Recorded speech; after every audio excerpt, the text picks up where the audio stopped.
ಕಾಮ ಕ್ರೋಧ ಮದ ನಂಬು ಕಬ್ಬಕ್ಕಿ ಕಾಳು ತಿಂದ ಹಾಳು ಮಾಡಿತು ಬರಿ ಕಂಕಿ ಚಿಂತೆ ನಂಬು ಚಿಟ್ಟ ಗುಬ್ಬಿ ಬಾಳ ಬೆರಿಕಿ ಒಳಗ್ ಹೊಕ್ಕ ತೆನಿತಿತ್ತು ಬಿದ್ದ ಕುಕ್ಕಿ ಇಚ್ಛಾ ನಂಬು ಲುಚ್ಚ ಬುದ್ಧಿ ಕ್ವಾರಿ ಕೊಂಕ ಅದನ್ನ ಯಾಕ ಮೆಟ್ಟ ಮಾಡಿದೆವು ನೀ ಸುಮುಕ ಹಕ್ಕಿಗಳದ ಕಾಗಾಳಿ ಈ ಹೊಲಕ್ಕ ಯಾವ ಹೊಲಕ್ಕ ನಡೆದ್ರಿ ಸರ? ಇಲ್ಲದ ನೋಡ್ರಿ, ಇದು 3 ಮಳದ ಹೊಲ. ಹಕ್ಕಿಗಳದ ಕಾಗಾಳಿ ಈ ಹೊಲಕ್ಕ. ಯಾಕ ಇದು 3 ಮಳ ಆಗಬೇಕಾದ್ರೆ ಹಿಂದೆ 28 ಮಳ ಇತ್ತಿದು. ಯಾವ ಯುಗದಾಗಿತ್ತಿದು? ತ್ರೇತ ಅಂದ್ರ ಸತ್ಯ ಯುಗದೊಳಗ ಎಲ್ಲನ್ನ.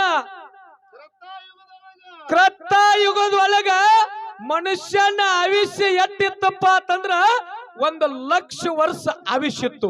ಹೌದು 4 ಪಾದ ಧರ್ಮ ಇತ್ತು. ಯುಗದ ಆಯುಷ್ಯಿತ್ತು 17,28,000 ವರ್ಷ. ಏನು ಯುಗದ ಆಯುಷ್ಯಿತ್ತು. ಮನುಷ್ಯ ಎಷ್ಟಿತ್ತಪ್ಪ ಅಂತಂದ್ರ ತನ್ನ ಮಳದಲ್ಲಿ 28 ಮಳ ಇದ್ದಲ್ಲ. ಲೈಟ್ ಕಂಬಕ್ಕಿಂತ ಎತ್ತರ ಹತ್ರಲ್ಲ ಇದು ಸತ್ಯಯುಗ. ತ್ರೇತಾಯುಗ ಅಂತಂದ್ರ ಎಲ್ಲರೂ ದೇವರೇ ಇರ್ತಕ್ಕಂತ ಯುಗ. ಹೌದು ಮುಂದೆ 1 ಪಾದ ಧರ್ಮ ಕಡಿಮೆ ಆಯ್ತು. ಎಲ್ಲಿ? ತ್ರೇತಾಯುಗದಾಗ ಬಂದು. ಹೌದು 1 ಪಾದ ಕಡಿಮೆ ಆದ್ಮೇಲೆ ಭಗವಂತ ಇರ್ತಕ್ಕಂತ ಯುಗದ ಆಯುಷ್ಯದೊಳಗೆ 1 ಪೂಜೆ ತೆಗೆದು ಬಿಟ್ಟ. 1,00,000 10,000 ಉಳಿತು. 10,000 ಯುಗದ ಆಯುಷ್ಯ ಉಳಿತು. ವರ್ಷ ಬದುಕ್ತಾ ಇದ್ದ ಮನುಷ್ಯ 10,000 ವರ್ಷ ಮನುಷ್ಯ ಬದುಕ್ತಿದ್ದಲ್ಲನ. ಯುಗದ ಆಯುಷ್ಯ ಎಷ್ಟಿತ್ರಿ? ಯುಗದ ಆಯುಷ್ಯ ಇತ್ತು 12,96,000 ವರ್ಷ. ಹೌದು ಮನುಷ್ಯ ಎಷ್ಟಿದ್ದಪ್ಪ ಅಂದ್ರ ತನ್ನ ಮನಲ್ಲೇ ಏನ ತ್ರೇತಾಯುಗದಾಗ ಕೃತಾಯುಗದಾಗ ಇದ್ದಲ್ಲ 28 ಮಳ, ಅದರಂದ 14 ಮಳ ತ್ರೇತಾಯುಗದಾಗ ಆದ. ಹೌದು ಇಲ್ಲಿ 1 ಪಾದ ಧರ್ಮ ಕಡಿಮೆ ಆಯ್ತು. ಮುಂದ್ರಿಯಪ್ಪ ಮುಂದೆ ದ್ವಾಪಾರಕ್ಕೆ ಬಂದ ಮೇಲೆ ಎಲ್ಲನ್ನ ಮತ್ತೊಂದು ಪಾದ ಧರ್ಮ ಕಡಿಮೆ ಆಯ್ತು. 10,000 ಏನು ಮನುಷ್ಯನ ಆಯುಷ್ಯತ್ಲ ಅತ್ರ ಮುಂದಿನ 1 ಪೂಜೆ ತೆಗದ 1000 ವರ್ಷ ಆಯುಷ್ಯ ಉಳಿತು. ಎಷ್ಟು ಪುಟ್ಟ ಮನುಷ್ಯ ಆದ್ರಿಪ್ಪ ಅವಾಗ 14 ಮಳ ಏನು ಮನುಷ್ಯ ಹಿಂದ ತ್ರೇತಾಯುಗದಾಗಿದ್ಲ ಅತ್ರಾಗಿಂದ ಅರ್ಧ ದ್ವಾಪಾರಕ್ಕೆ ಬಂದ 14ರಂದ ಅರ್ಧ ತನ್ನ ಮಳದ 7 ಮಳ ಆದ.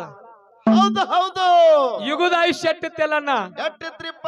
8,64,000 ವರ್ಷ ಯುಗದ ಆಯುಷ್ಯ ಇತ್ತು. ಹೌದು ಇನ್ನ ಕಲಿಯುಗದೊಳಗೆ 1 ಪಾದ ಧರ್ಮ. ಹೌದು ಅದು 1 ಪಾದ ಧರ್ಮ ಕಡಿಮೆ ಆಯ್ತು. ಕರಿತಲಿ ಮಾನವರಿಗೆ 1000 ಇದ್ದದ ಮುಂದೆ 1 ಪೂಜೆ ತೆಗೆದ ಭಗವಂತ ನಿಮ್ಮ ಆಯುಷ್ಯ ಕಲಿಯುಗದೊಳಗೆ 100 ವರ್ಷ. 100 ವರ್ಷ ವಯಸ್ಸ. ಈಗ ವರ್ಷದ ಆಯುಷ್ಯ ಮನುಷ್ಯ ಏನು 7 ಮಳ ದ್ವಾಪಾರದಾಗಿದ್ದಲ್ಲ. ಹೌದು ಅದ್ರ ಒಳಗಿಂದ ಅರ್ಧ ಮನುಷ್ಯ ಉದ್ದಿರ್ಲಿ ಗಿಡ್ಡಿರ್ಲಿ ಡುಮ್ಮಿರ್ಲಿ ಹಂಗೆ ಇರುವ ಲೆಕ್ಕವ. ಕರ್ರಗಿರ್ಲಿ ಬೆಳಗಿರ್ಲಿ ತನ್ನ ಮಳದ್ಲೆ 3.5 ಮಳ. ಯಾಕ್ರಿ ಹಿರಿಯರ? ಮಾಪಿ ತಗೊಂಡಿಲ್ಲ ನೀ? 3.5 ಮಳ ತನ್ನ ಮಳದ್ಲೆ. ಯಾವಾಗ ಈಗ ಕಲಿಯುಗದೊಳಗ ಕಲಿಯುಗದ ಆಯುಷ್ಯ ಐತಲ್ಲ. ಹೌದ್ರಿ ಸರ. 4,32,000 ವರ್ಷ ಕಲಿಯುಗದ ಆಯುಷ್ಯ. ಈಗ ಸದ್ಯಕ್ಕೆ ಚಾಲು ಎಟ್ಟೈತಿ? 2026 ಮೈನಸ್ ಮಾಡಬೇಕಿದ್ರಾಗ 2026 ವರ್ಷಕ್ಕೆ ಹಚ್ಚವೆಲ್ಲನ. ಹೌದು. ಇಲ್ಲಿ ಏನದ ನೋಡಿ, ಕಲಿಯುಗಕ್ಕೆ ಬಂದು ಈ 3.5 ಮಳಕ್ಕೆ ತ್ರಾಸ ಆಗಾಕತ್ತದ. ನನ್ನಿಂದೇ ನಡೆದ. ಅದಕ್ಕೆ ಹೇಳ್ತಾರ ಮಹಾತ್ಮರು, ಏನಂತ್ರಿ? ಹಕ್ಕಿಗಳದ ಕಾಗಾಳಿ ಹೊಲಕ್ಕ ಬಾಳ ತ್ರಾಸ ಆದಿತ್ಯಪ್ಪ ಎನ್ನ ಜೀವಕ್ಕ. ಗುರು ಕೊಟ್ಟ ಜ್ಞಾನ ಕವನಿ ಎಲ್ಲಿ ಕಳದಿ, ಅರುವ ಗೆಟ್ಟ ಮರುವಿನೊಳಗ ಹೊತ್ತಗಳದಿ. ಕವನಿದ್ದ ರಂಜತಕ್ಕ ಕರಿಕಾಗಿ. ಈ ಕರಿಕಾಗಿ ಅಂದ್ರೆ ಆ ಕರಿಕಾಗಿ ಅಲ್ಲ. ಯಾವ್ದ್ರಿಪ್ಪ? ನಮ್ಮಲ್ಲಿ ಇರ್ತಕ್ಕಂತ ಅಜ್ಞಾನ ಅಂತಕ್ಕಂತ ಕರಿಕಾಗಿ. ಹೌದು ಕವನಿದ್ದ ರಂಜತಕ್ಕ ಕರಿಕಾಗಿ ತಗೊಂಡು ಬಾರೋ ತಮ್ಮನಿ ಲಘು ಹೋಗಿ ತಂದರು. ಸಿಗತೈತೇನ್ರಿ? ಅದು ಈ ಸಲ ಹೋದ್ರ ಈಗ ತಮ್ಮ ಶ್ರೋತ್ರಿಯ ಬ್ರಹ್ಮನಿಷ್ಠ ಗುರುವಿನಲ್ಲಿ ಹೌದ್ ದುಡ್ದಿದ್ದೇ ಕರೆ ಆದ್ರ ಗುರು ಅಂತಕ್ಕಂತ ಜ್ಞಾನದ ಕವನಿ ಸಿಗುತ್ತೈತಿ. ಹೌದ್ ಯಾಕ ಯೋಗಿನಾದ ಮೋಕ್ಷದ ಯುಗ ಯುಗಗಳಲ್ಲಿ ಭಕ್ತಿಯನ್ನ ಮಾಡಿ ಯೋಗಿ ಅನ್ಸ್ಕೊಂಡು ಆಹಾ. ಮರ್ತ್ಯ ಲೋಕದೊಳಗ 3 ಮಂದಿ ಪುಣ್ಯದ ಮಕ್ಕಳು ಯಾರ್ಯಾರಿಪ್ಪ ಅವರು? ಸಾಕ್ಷಾತ್ ಕೈಲಾಸದೊಳಗ ಬ್ರಹ್ಮ ವಿಷ್ಣು ಮಹೇಶ್ವರರೇ ಗುರು ಆಗಿರ್ತಕ್ಕಂಥವ್ರು 3 ಮಂದಿ ಕೈಲಾಸದೊಳಗ ಗುರು ಆಗಿರತಕ್ಕಂಥವ್ರೇ ಮರ್ತ್ಯ ಲೋಕದೊಳಗ ಮಕ್ಕಳಾಗಿ ಹುಟ್ಟಿ ಬಂದ್ರು. ಹೌದು ಹೌದು ಹೌದು ಯಾಕ ಕೈಲಾಸದೊಳಗ ಮಾಧುಲಿಂಗನ ಅವತಾರ ಹುಟ್ಟಿ ಬರ್ಬೇಕಾದ್ರ ಹೌದ್ ಮಾದೇವ ಪ್ರಸಾದ ಗಂಟು ಕೊಟ್ಟಿದ್ದ, ವಿಷ್ಣು ಕಂಬಳಿ ಕೊಟ್ಟಿದ್ದ, ಬ್ರಹ್ಮ ಬೆತ್ತ ಕೊಟ್ಟಿದ್ದ. ಹೌದು ಹೌದು ಹೌದು ಕೊಡೋತ್ನಾಗ ಒಂದೊಂದು ಮಾತು ಹೇಳಿದ್ರು. ಏನಂತ ಹೇಳಿದ್ರಿ ಸರ?